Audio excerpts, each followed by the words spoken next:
sadhus.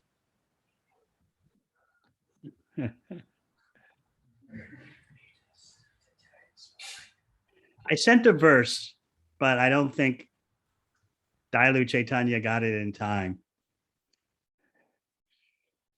That's all right. I'll chant it anyway. First, let's consider all the different holy names of Sri Balaram. Of course, there's Balaram. Bala refers to his spiritual strength, not material. Material strength is insignificant, as many of you have realized. But spiritual strength, that is what we're after. And therefore, today, as I've explained in other classes I've been giving on Balaram's appearance day, today we want to beg Sri Balaramaji for spiritual strength to carry out the instructions of Lord Krishna. Balaram does that because, as I was explaining earlier today, sometimes we think the instructions of Krishna are so difficult to carry, so difficult to bear, so difficult to apply. But if you appeal to Lord Balaram, especially today, you'll be able to beg for some empowerment. Even a drop, even a little bit helps immeasurably. So all of you who feel that, oh, bhakti is attractive, but it's just not possible. I just can't do this. I can't do that because of this reason, because of that reason. You appeal to Balaram for the strength to carry out Krishna's instructions in Bhagavad Gita.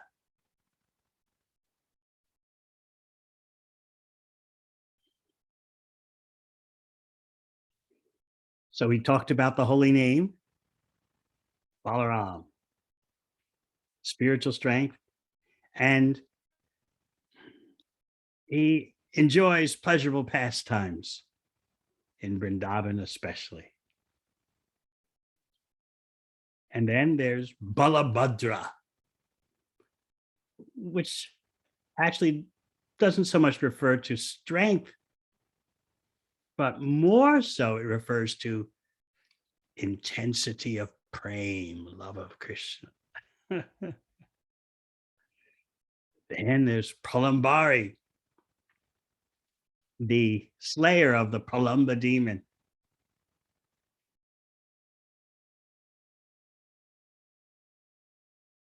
And Aladar, the one who carries the plow. Or Alayuda also.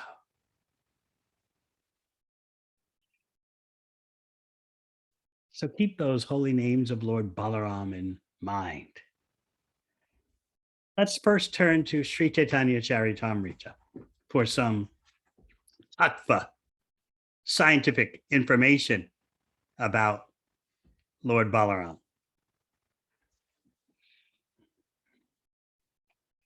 Sarva Avatari Krishna Swayam Bhagavan Tanha Dvitiya Deha Sri Balaram. The Supreme Personality of Godhead, Krishna, is the fountainhead of all incarnations. Lord Balaram is his second body.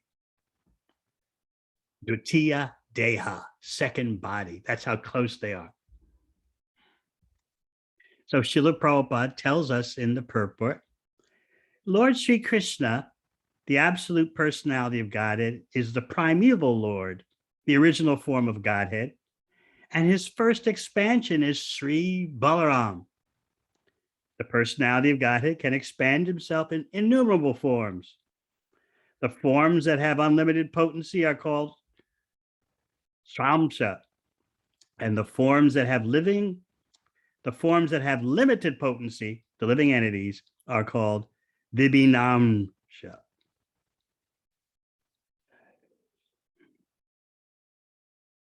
So you understand how Lord Balaram is the second body of Lord Krishna. That's how close they are. But let's go to text 5. Eka Iswarupa Donhe Binna Matra Kai Aja Kaya Vyuha Krishna Lila Sahai. These two are one and the same identity. They differ only in form. Lord Balaram is the first bodily expansion of Krishna, and he assists in Lord Krishna's transcendental pastimes. Purport. Balaram is a Svamsha expansion of the Lord, and therefore there's no difference in potency between Krishna and Balaram. The only difference, yes, you want to know the difference. The only difference is their bodily structure. As the first expansion of Godhead, Balaram is the chief deity among the first quadruple forms, and he is the foremost assistant of Sri Krishna in his transcendental activities.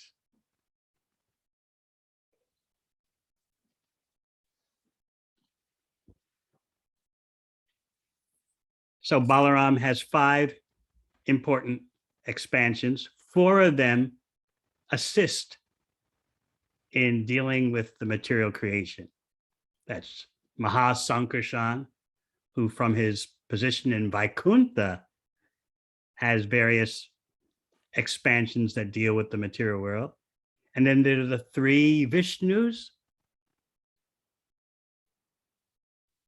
Arnadakashayi Vishnu, Garbhadakashayi Vishnu, and Chirodakashayi Vishnu. They're all coming from Balaram. The other one, number 5,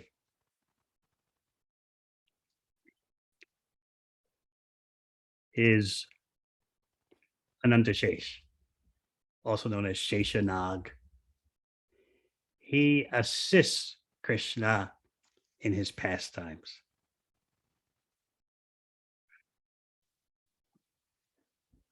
So now that we understand they're only different, Krishna and Balaram in bodily form, and that difference is simply Krishna is bluish and Balaram is whitish. Krishna likes to wear yellow cloth. Balaram likes to wear blue cloth. Basically, that's about it.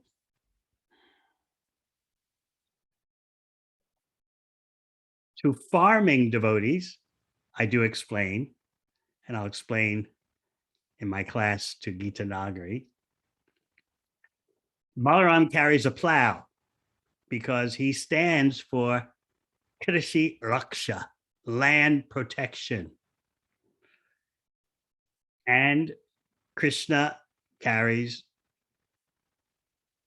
a rope on his shoulder for binding the back legs of the cows so they can be milked. But actually, more prominently, Krishna has his flute, which also calls cows. So Krishna has the paraphernalia for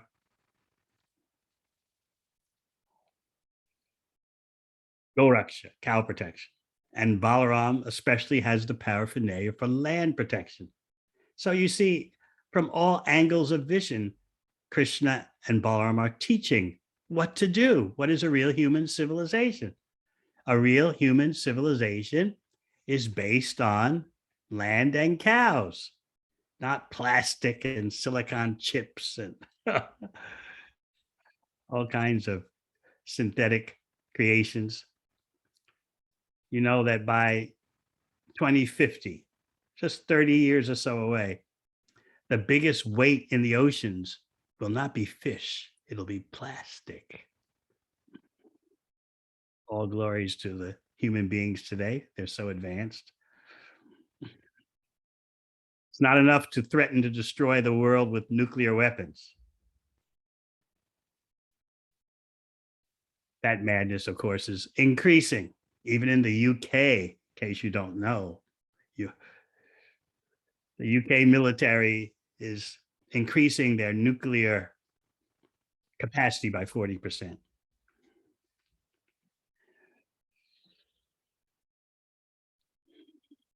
But besides that apocalyptic threat, you have environmental destruction. So, from all points of view, Krishna and Balaram are showing us how to live, how to relish pastimes, how to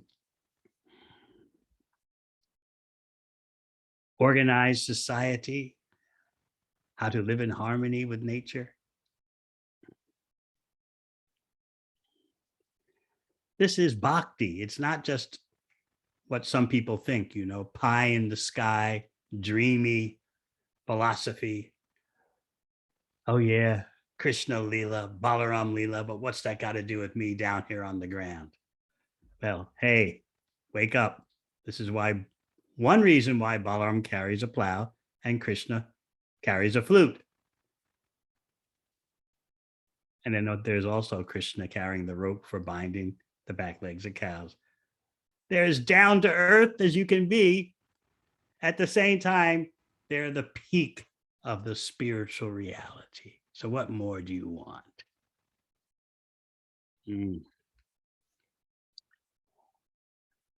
I'd like to discuss with you a pastime that generally devotees don't talk about. It's chapter 34 of the 10th canto. It's after the narration of the Brijbasis wanting to, hey, let's celebrate Shivaratri. Yeah, we do it every once in a while. They don't do it regularly. Let's go do some puja for Lord Shiva.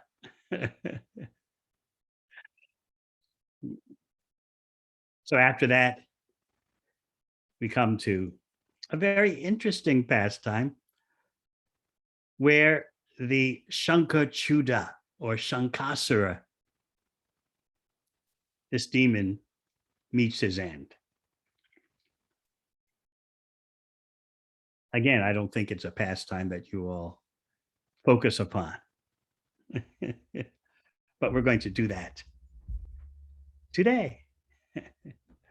Okay, we'll start with text 20 of chapter 34. Karachit Atta Govindo Ramaschad Bhuta Vikramaha Vijahatur Vanerachyam Majagao Vajayoshitam.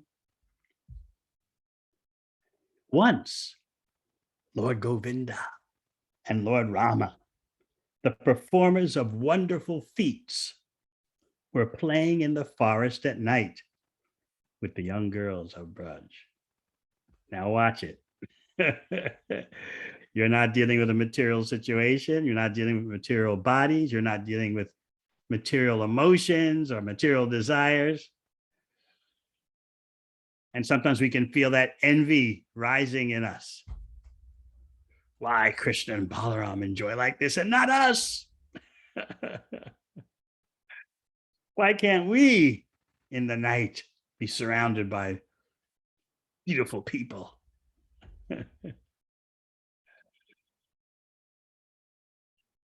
I think I mentioned before how I was watching video clips from the UK about Freedom Night, when all the clubs opened at midnight and the young people were in what they thought was ecstasy, probably supplemented by some pharmaceutical ecstasy. And they were just expressing, this is it. This is life. This is what it's all about. As they held their beer glasses high. Music and dancing late into the night, into the wee hours of the morning. How can you live without this? But if you tell them the Supreme Personality of Godhead, Bhagavan Krishna and Bhagavan Balaram, excel unlimitedly, far beyond the imagination of any human being. They excel unlimitedly in such pleasure pastimes that seem to resemble mundane affairs.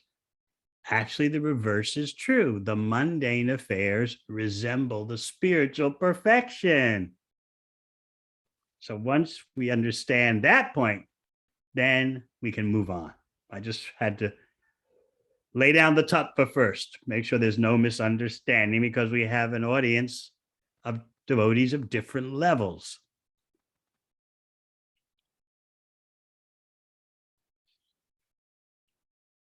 So this verse is introducing a new lila, a new pastime. And this pastime takes place right around what we call Gaur Purnima, the appearance day of Mahaprabhu, which is simultaneous with Holika Purnima, or Holi. So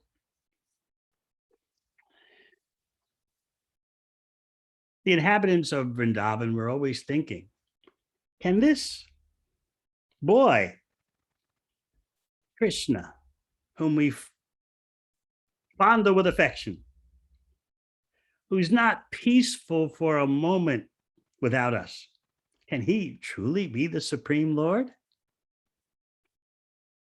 If that's so, you know what that means. All us mothers and fathers and everyone in Braj, we're also great personalities.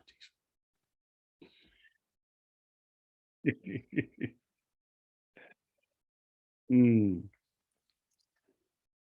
So Jiva Goswami points out to us that Govinda is the prince of Gokul, and Rama, another name for Balaram, of course, is one who enjoys pastimes.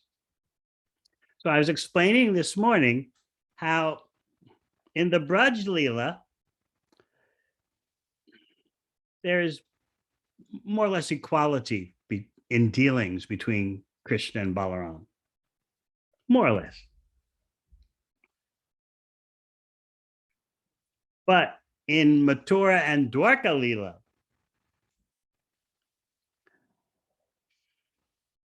Balaram shows his friendship more as an elder brother. So often you'll find in Krishna Leela that Krishna's name is mentioned first before Balaram's, indicating Balaram plays a secondary role and acts as his friend. But sometimes Krishna wants to give the attention, especially to Balaram, put him in the spotlight. And sometimes the cowherd boys, especially, they know Krishna appreciates it if we respect his elder brother and call on him first.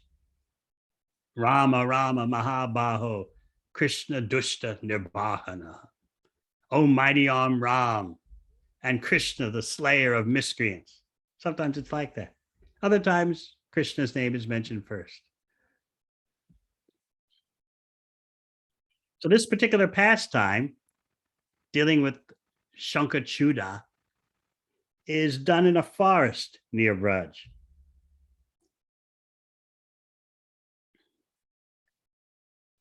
So what's going on? We heard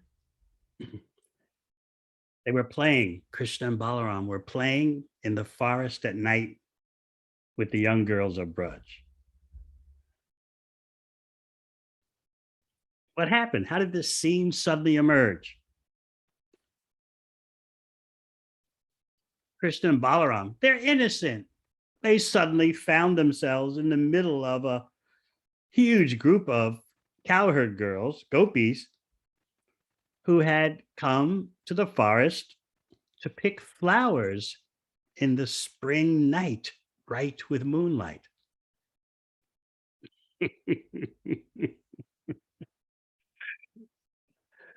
Don't we become envious? So there's Krishna and Balaram. You could just see them innocent. And suddenly they're surrounded by countless of these most attractive beauties in all of existence, who came on a spring night, bright with moonlight, because it's Purnima.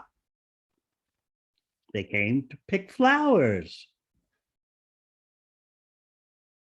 So you might say, well, okay, they came to pick flowers, but why did they stay there? Why did they linger? They had special praying. Sanatana Goswami tells us they had special praying for Krishna. Now, don't forget Balaram is there also.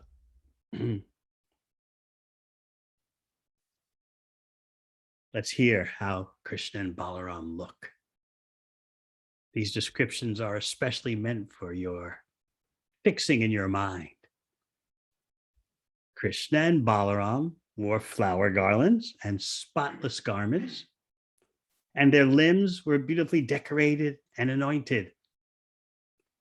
The women sang their glories in a charming way, bound to them by affection.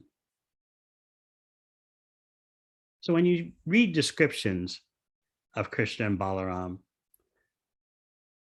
soak up all the details. Don't just buzz by them. I've heard it before. Yes, they're wearing flower garlands. Yes, yes. Limbs beautifully anointed. Yes, yes, yes. No, savor every word of the description.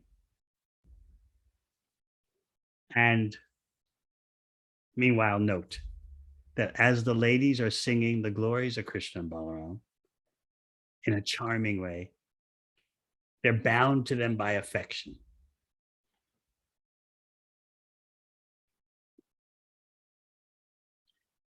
One point the acharyas want to make sure we understand in this Krishna and Balaram Leela, because it's two of them together, that amongst all these countless cowherd girls, there are two groups, Balaram's group and Krishna's group.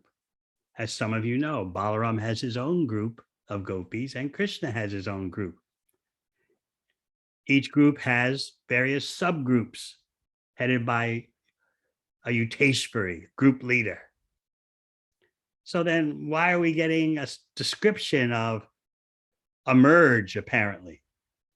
No, that's because it's a big crowd.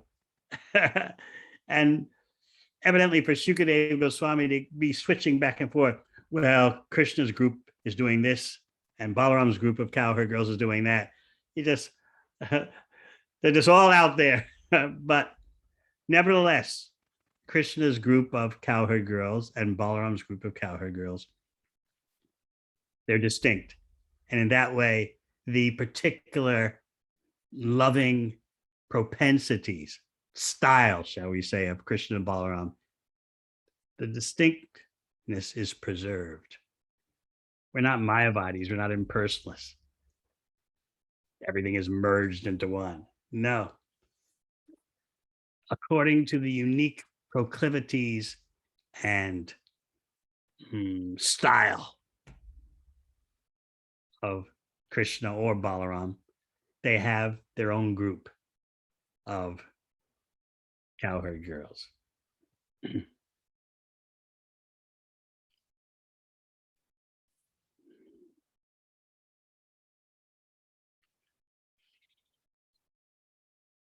So the young girls are singing and they're very expert at it. They were singing very close up with Krishna and Balaram. And they were praising both Krishna and Balaram. Because after all, Balaram's activities do what? They assist Krishna.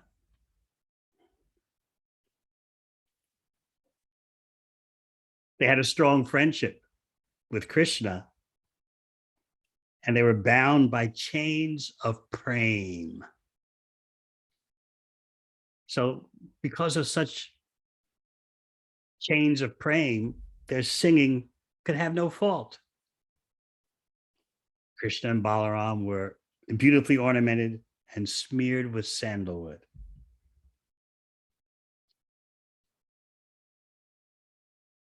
Their cloth was spotless, remember? They wore garlands, and the night was beautiful.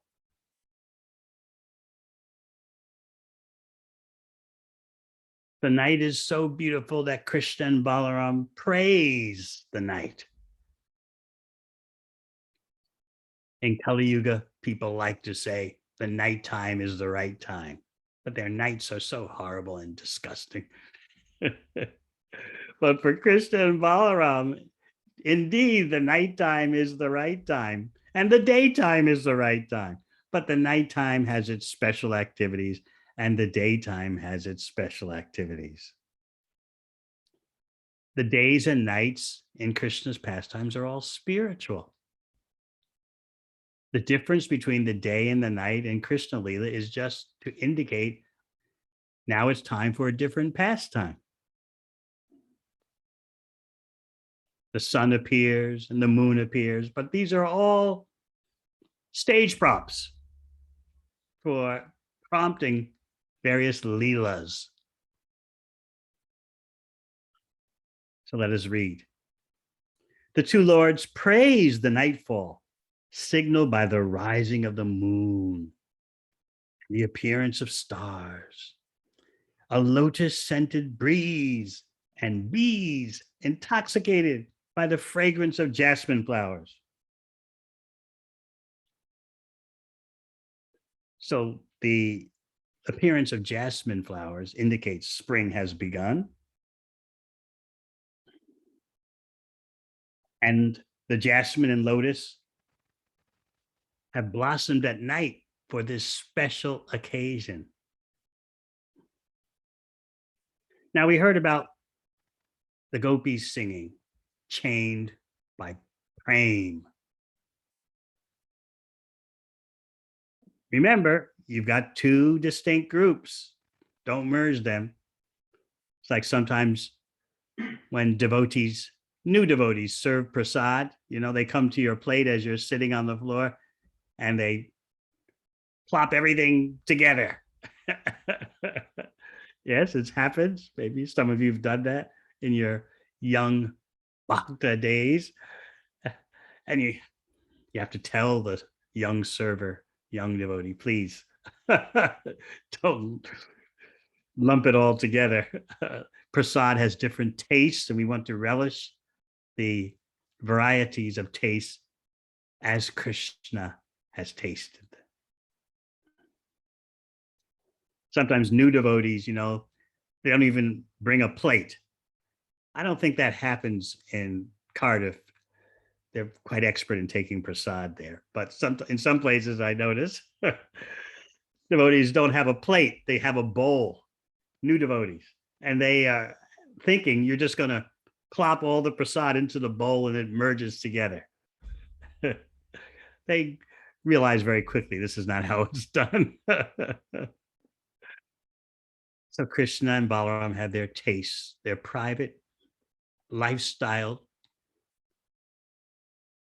variegatedness. So the young girls are singing, and now Krishna and Balaram are singing. But how do they sing? The musicians there among you. Maybe Kelly Kanana is somewhere.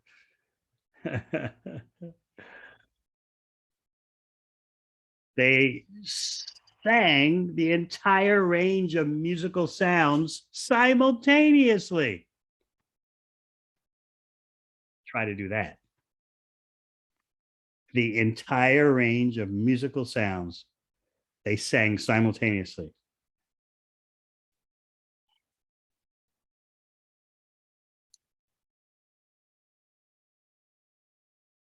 Krishna and Balaram were singing together.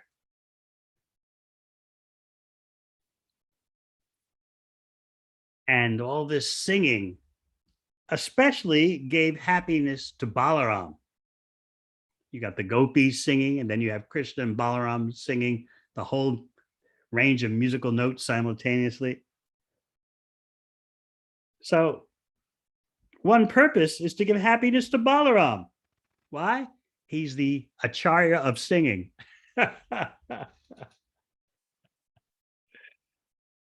Especially as the Shesha avatar, Anantanag, Anantashesh, who supports, is the support facility for Krishna's pastimes.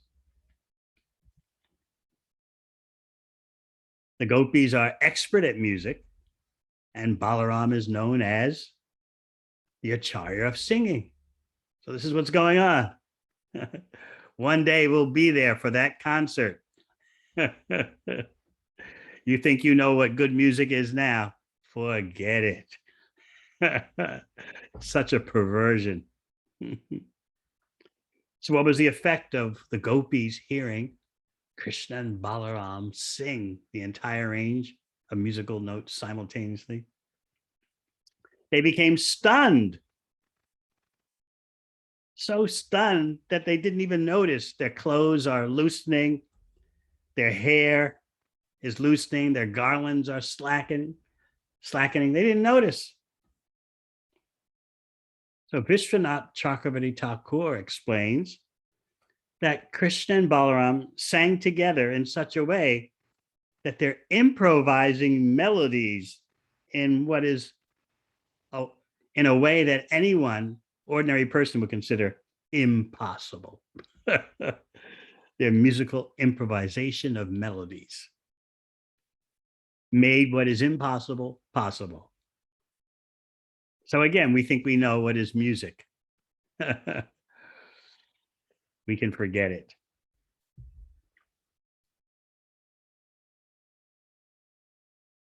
So the two groups of gopis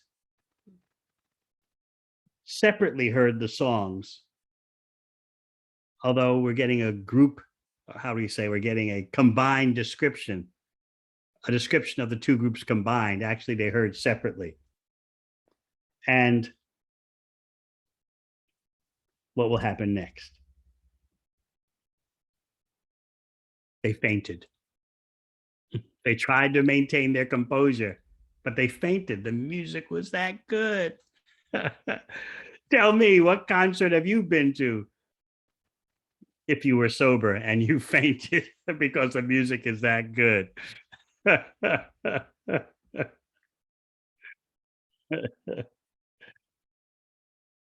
This is what happened in the spring night in the forest, a forest nearby Braj.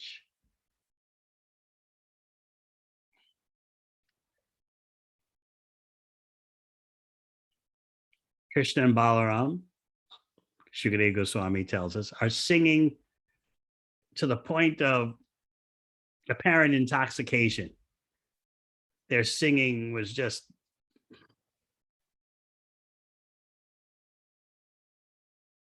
so good, so delightful that everyone was getting intoxicated just by hearing the music that Krishna and Balaram are making.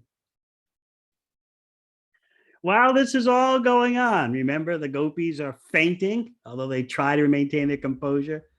They're fainting because the music is so good, the singing of Krishna and Balaram together. Into the scene comes Shankachuda or Shankashara. What's he going to do?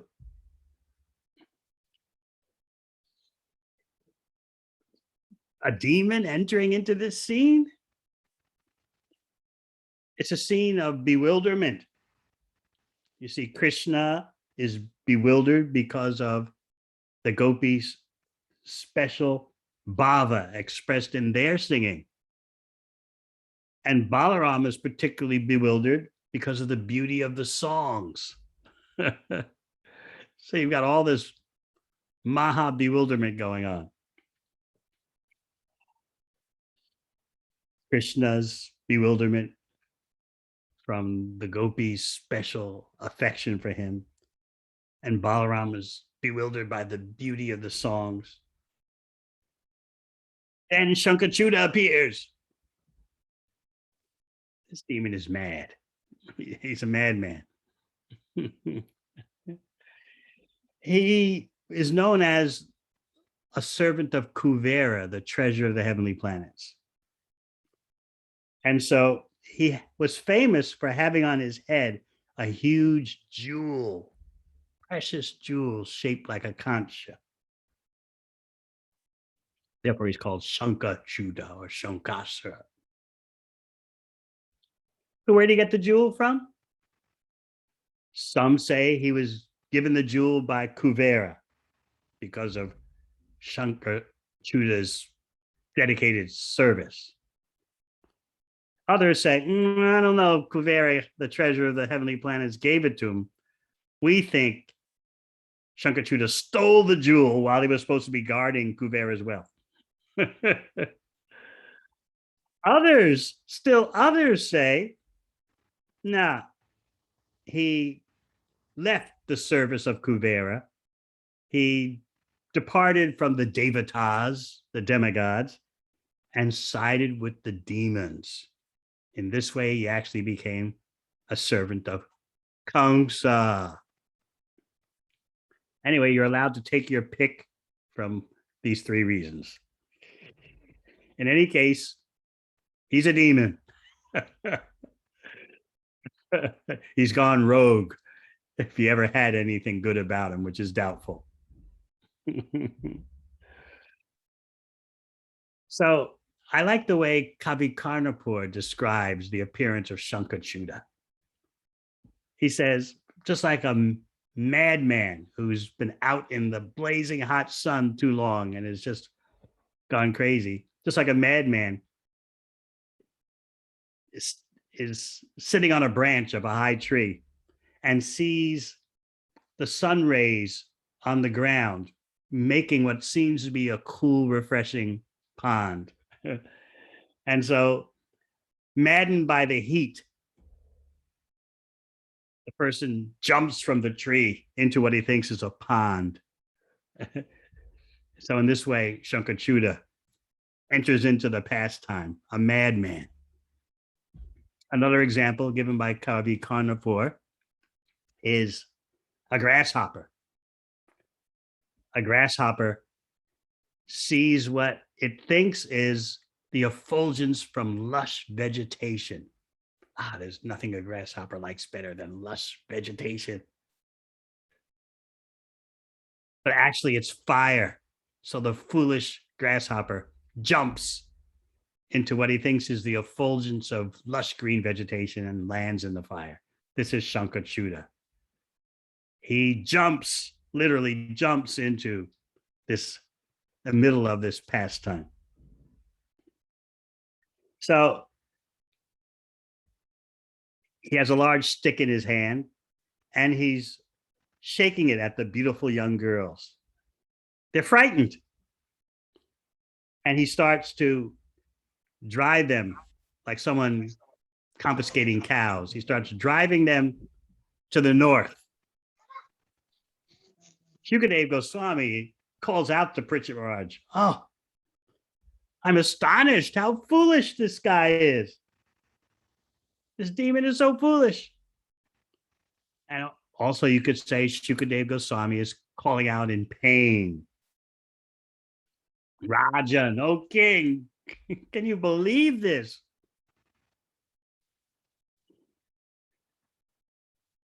How did this happen to the gopis? Sanatan Goswami says that they were transcendently maddened with praying because of the singing. Therefore, they were inattentive to the practicalities of their situation. So as Shankachuda is, with his big stick, is driving them in a direction where he wants to take them, the gopis are calling out to Krishna and Balaram loudly with painful voices. What was Shankachuda's plan? Why is he driving them away? Where is he going to take them? He wanted to take them where the yakshas, a particular branch of yakshas called guyakas, where they had their people. His idea was, I'll take them to my house. I like the way how Srila Prabhupada describes it. He said, Shankachuda is thinking, I am or I was the servant of Kuvera, the richest person in the universe. Why don't I have all these beautiful girls? So Srila Prabhupada in the Krishna book describes that someone who's very rich naturally thinks all the beautiful girls should come to me because I've got all the money. I should own all the beautiful girls. It's always going on. So Shankachuta saw these most beautiful girls and thought, they're for me. Who is this Krishna and Balaram? This cowherd boys. What do they know? These beauties are meant for me. So he's driving away the young gopis, and they're calling out to Krishna and Balaram.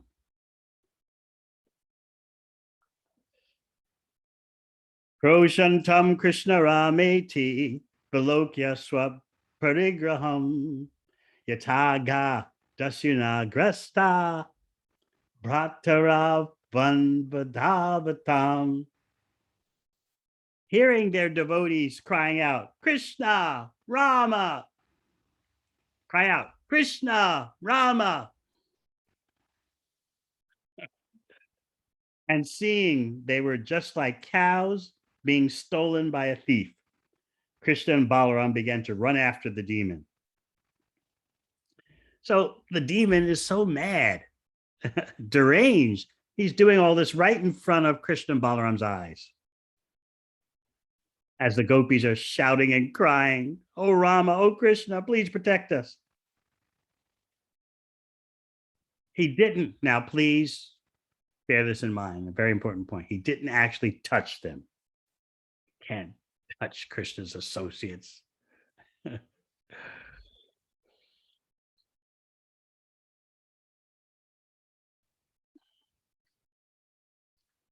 Let's go back to discussing Krishna and Balaram's unity. They're actually of one mind, the acharyas point out.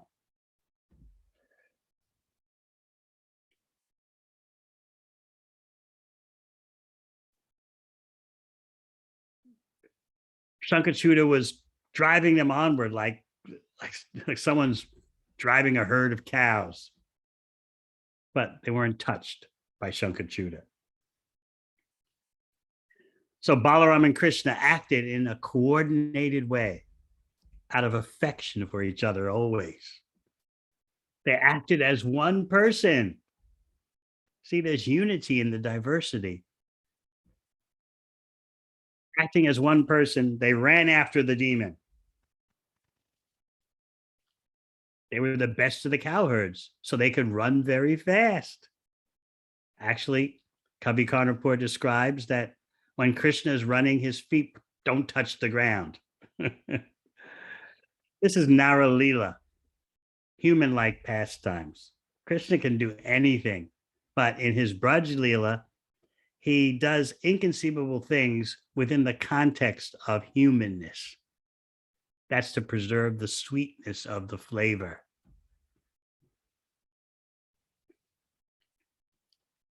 So first, Krishna calls out to the gopis, don't fear, don't fear.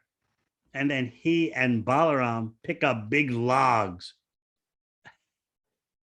And with holding huge logs, they're chasing after Shankachuta.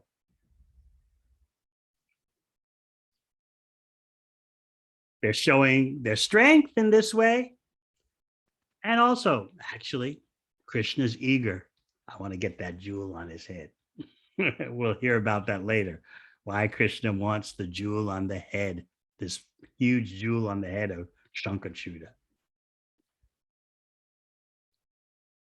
So what's Shankachuta's reaction upon seeing Krishna and Balaram chasing him? And I like the way Shukadeva Goswami describes Shankachuta's perception of what's coming after him. He looked and saw the personified forces of time and death. So naturally, he's in a bit of anxiety. So he abandoned the women. Okay, forget this. Kavi Karnapur says he was also after the jewels of the gopis. Anyway, he abandoned all that.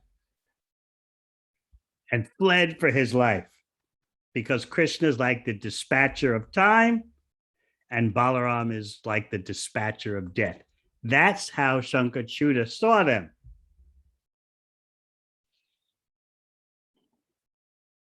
He even was thinking of suicide. I can't save myself. What am I going to do?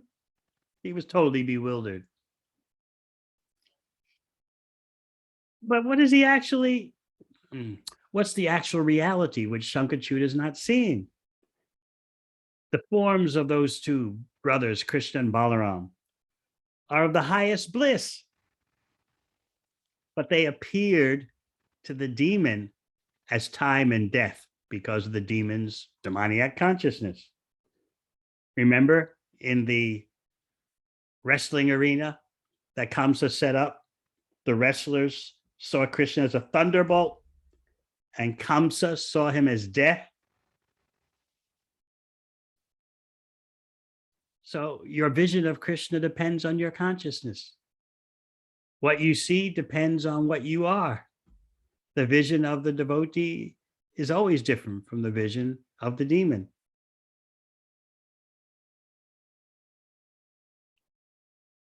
So Shankachuta has not much more to his lifetime. So what did Krishna and Balaram do? As they're chasing Shankachuta, and at this point, Shukadeva Goswami admits Govinda is anxious to take the crest jewel of the demon.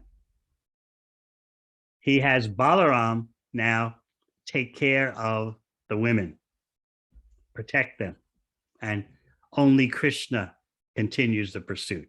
This is their strategy. You see, the women were fatigued because of the whole incident. They were being driven away by Shankachuta. You can imagine they were transcendentally very distraught and exhausted. So Balaram took the service of protecting them and consoling them as they rested. So that left Lord Krishna to continue chasing the demon. Balaram gave some impetus to Krishna. Kill him quickly, kill him quickly. And Krishna said, sure thing, I'm going to kill him. Now, some of you may question. Remember the logs that Krishna and Balaram were carrying. Why didn't they just throw the logs at him from far away and kill him? I mean, Krishna and Balaram can do anything. You know, Balaram can kill someone just by touching their head with a blade of grass. So remember, Krishna and Balaram had picked up these huge logs as they were chasing Shankachuta. So the question is raised, why didn't they just throw the logs like missiles and finish off Shankachuta in that way? But Krishna is very clever. He says, I don't want to touch a dead body when I take the jewel. It's contaminating. If I kill the demon, I can't touch his dead body, but I want to take the jewel. So I have to do that while the demon is still alive. And that way I won't get contaminated by touching a dead body. And he wanted to give the jewel to Balaram.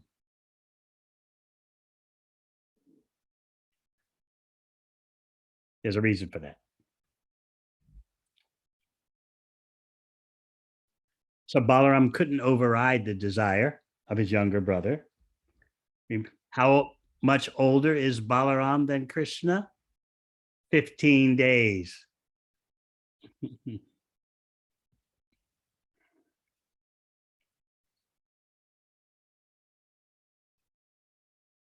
Balaram is the eternal son of Rohini. Therefore, he's transferred from the womb of Devaki at 7 months stage of pregnancy. He's transferred from the womb of Devaki to the womb of Rohini, who's in Vrindavan. Rohini is also a wife of Vasudev, but she was sent to Vrindavan to be with Nanda Maharaj for safekeeping because Kamsa was causing so much upheaval. So Balaram first appears in the womb of Devaki, and then he's transferred by Yoga Maya to the womb of Rohini. Now, there's a reason for this. As apparently the seventh son of Devaki, Balaram, in his role as Anantanag, which is to assist Krishna's pastimes by providing support, facility. So that's why he first appears in his role as Anantashesh in the womb of Devaki, and then he's transferred. In other words, Anantashesh has made all preparations for Krishna to appear in the womb of Devaki. So in this way, Yogamaya does the very difficult task of transferring Balaram from the womb of Devaki to the womb of Rohini. Another reason why Balaram is called Sankarshan, by the force of attraction. He went to the womb of Rohini. So everyone thought that Devaki had a miscarriage. Some even thought she had an abortion. Kamsa was thinking like that. She didn't want to give birth to the child. She aborted her own child. Meanwhile, the people in Kamsa's kingdom were thinking Kamsa induced an abortion in her, but they couldn't say it because they were afraid of Kamsa, so they couldn't say it out loud. In any case, by the arrangement of Yoga Maya, the Lord's internal potency, Balaram takes birth in Vrindavan to Rohini, who's actually his eternal mother. So now Balaram is protecting the ladies as Krishna is about to kill Shankachuta. Balaram, of course, is also able to kill the demon, but this is how Krishna and Balaram orchestrate the pastime. So it seemed that there was a great distance between Krishna and Shankachuta. Shankachuta was far ahead. But what is distance? What is time? What is space for Krishna? 1 minute, Krishna is far behind him. The next minute, Krishna is right up with him. Why didn't Krishna kill him from behind? We heard that he and Balaram didn't want to throw the logs because they didn't want to have to pick the jewel off of a dead body, touching a dead body. So why not kill him from the back? But Krishna doesn't like killing persons from the back. And this particular demon, Krishna, at first, as I said, seemingly far behind, now is right up in Shankachuta's face, as if he's on all sides of Shankachuta. Krishna can do that. So what does he do? Hammers him with his fist. Just one fist. And that's the end of Shankachuta's head. And the jewel is in Krishna's hands without Krishna having to touch a dead body. Brilliant. Excellent. Well done.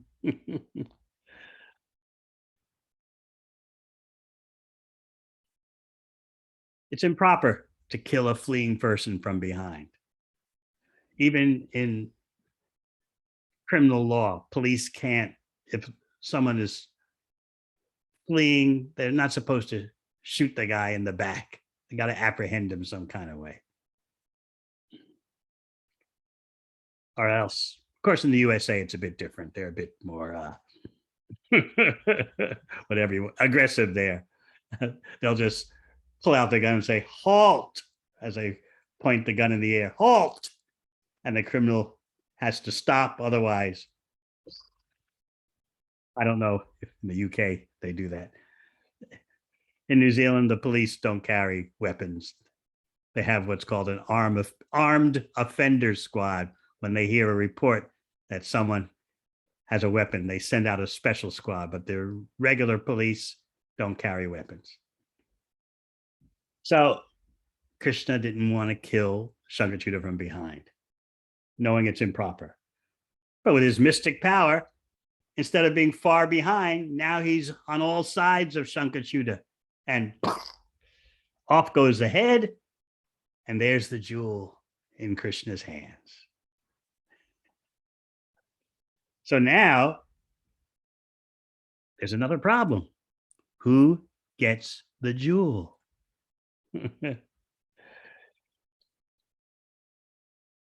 All the gopis were thinking, Krishna's going to give me the jewel because he loves me the most.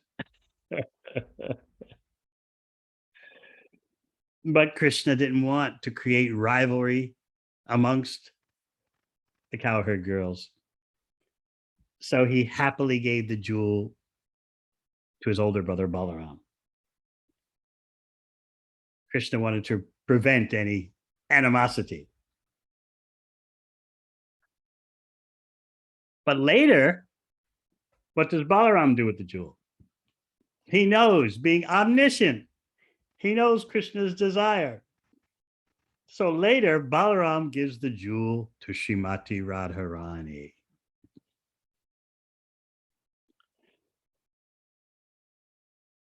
So first you have the gopis thinking, he'll give it to me. He loves me the most. And then he gave it to Balaram. Because after all, Balaram protected all the gopis. Krishna could always point that out. So in that sense, he was honoring the gopis by giving the jewel to their protector. Krishna was pleased that Balaram had protected the gopis. So ultimately, you could say it was honoring the gopis by giving the jewel to their protector. Krishna always intended to give the jewel to his most beloved. How could he do that privately? It's impossible to keep that gift hidden. So therefore, he gave it to his older brother. I like the way Sanatana Goswami explains it. If I give it to Radha, others will hate me. So I'll give it to Balaram. Since Balaram is omniscient, he'll give it to her, to Radha. He knows how to please me. Then there'll be no worry about anyone becoming angry.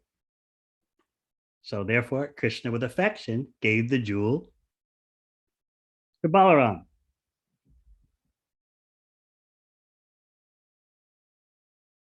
He also, by doing that, demonstrated his deep affection for Balaram. He knew Balaram would figure out what my desire is. And later, indeed, Balaram gave this huge, brilliant jewel to Srimati Radharani. So there you have the pastime of slaying Shankachuta and giving the jewel. Sri Balarama Ji ki. All right, we have time for a few questions.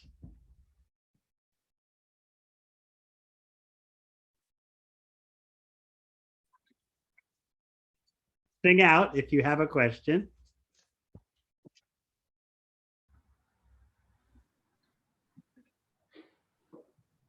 Or maybe you don't.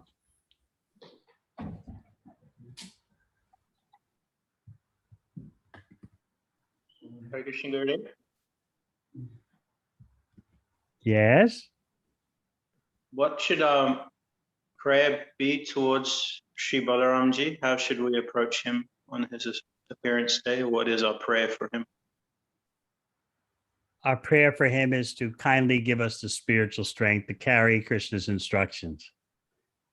And remember, Balaram Hoilo Nitai, Narottam Das Thakur tells us, Balaram appears as Lord Nityananda. So therefore, we started this presentation by reading from Chaitanya Charitamrita, Krishnadas Kaviraj Goswami's presentation of the tattva, the scientific reality of the relationship between Krishna and Balaram. And of course, Balaram is also known to us as Nityanandaram. Today, you can focus on Lord Balaram as the giver of strength to carry out our bhakti life. I'm doing that. And you can also. Anyone else? I see some questions in the chat. Hare Krishna Maharaj. Yes. Dandot Pranam Maharaj. Maharaj, two questions. One from the morning class. In Brahma Vimohan Leela, Lord Brahma, was he thinking of Krishna only, that he must be someone Mayavi, or he was also thinking about Lord Balaram also? Was he thinking, what's the first thing? Was he thinking what? Like Brahmaji, Lord Brahma was bewildered whether little Krishna is someone who has Maya and he's a Mayavi. And He's a that's what? why He's a magical boy. magical boy rather than God, and that's why he stole the. This is described in the preceding chapter to the Brahma Vimohana Leela. Brahma has been bewildered by watching the lunchtime pastimes of Krishna the cowherd boys. And he just kind of lost the plot a bit because the lunchtime pastimes look so human. And so Brahma thought, is this really Swayam Bhagavan Krishna? Let me make a laboratory test. Just like you're a doctor, you're always making laboratory tests. So Brahma wanted to do that. Is this really my worshipable Lord? Let's see. Because those lunchtime pastimes where the cowherd boys are sitting on the bank of the river and sharing each other's lunches, and each cowherd boy thinks Krishna's looking directly at me, and oh, such a beautiful scene. So Brahma was bewildered by that. This looks too human, even though it's so sweet. He's Brahma, so he's not so expert in relishing sweetness of Braj Leela. So therefore, he set off this whole pastime of apparently stealing the cows and cowherd boys. But he wasn't concerned about Lord Balaram in that pastime. I mean, he stole. Balaram all wasn't the. there. Balaram wasn't there. Wasn't. Okay. Sometimes Maharaj. Balaram stays back. Okay. Let's see Maharaj. what questions are in chat. Oh, you have another one? Yeah, if you allow. All right. Maharaj, we often hear that Krishna doesn't take birth, Lord doesn't take birth as humans. So how do we understand transfer of Lord Balaram from the womb of Mother Devaki to Mother Rohini, and then there was a miscarriage? It apparently was a miscarriage, but this is Yoga Maya. And Yoga Maya is accomplishing what Shukadeva Goswami points out. It's a difficult path, a difficult task. She's ordered to do that. And she says, Om, I accept. It's a very difficult task, but she's able to do that. She's Krishna's energy, internal potency. But externally, it looks like Devaki has a miscarriage. But actually what's going on is Yogamaya is transferring Balaram to his eternal mother, to the womb of his eternal mother, Rohini. Nothing is impossible for Krishna and his energy. Don't think like a doctor. All right, I'll look at the chat questions.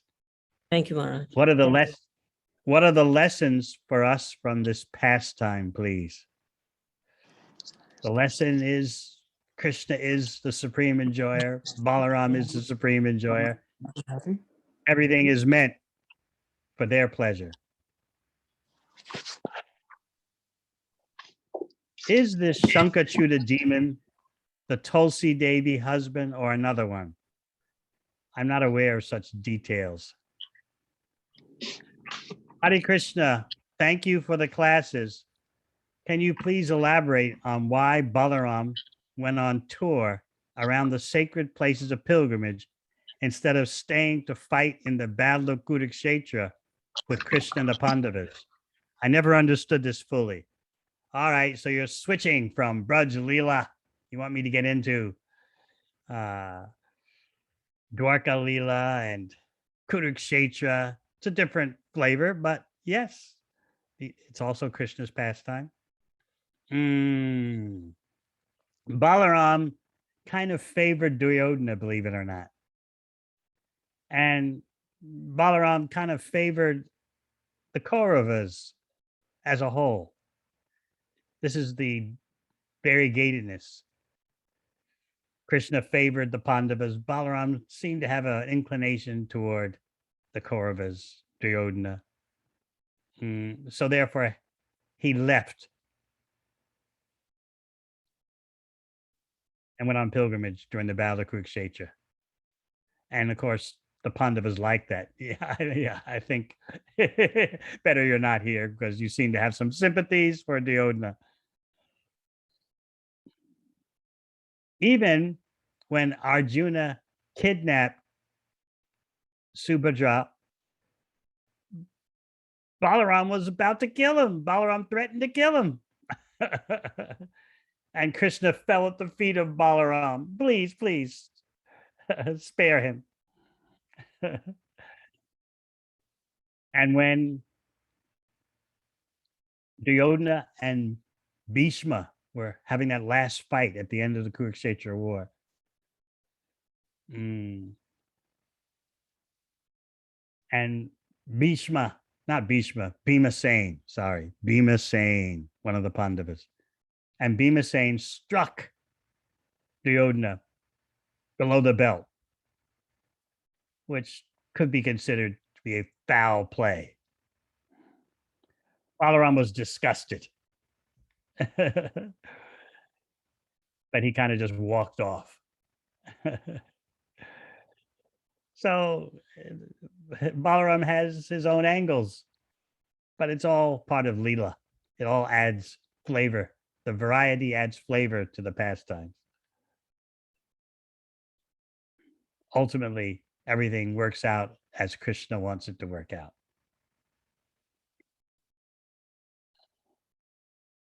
Bhaktivinoda Thakur, what are the best ways that we can ensure to always remain in this humble mood of intensely begging for the strength to chant the holy name, push on the Sankirtan movement, and thus avoid complacency or pride? You associate with those who have that humble, determined mood. You stated that when hearing of Krishna's enjoyment in this pastime, that we feel an envy bubble up within us. You don't have to. You may. It's not required. How do we overcome such envy? And does it act as a roadblock in deepening our attraction to hearing Krishna's pastimes?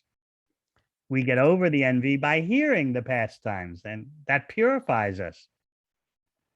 Hearing the pastimes, distributing knowledge of Krishna,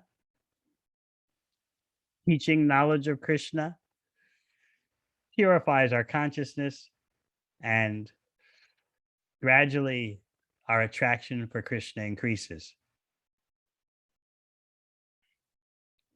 And you'll notice as you advance and you're reading Krishna's pastimes, you feel not envy, but appreciation. Yes, Krishna. Yes, all the beauties are for you. All the pleasure is for you.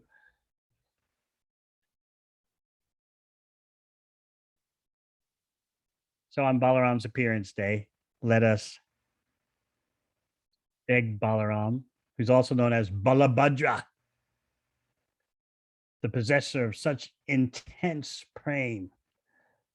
Let us beg Lord Balaram for the strength to carry out Krishna's instructions, even though sometimes circumstances can be difficult.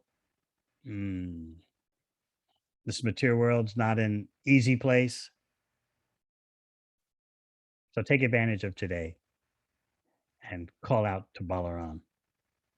Help me carry out Krishna's instructions. All right. I thank you all.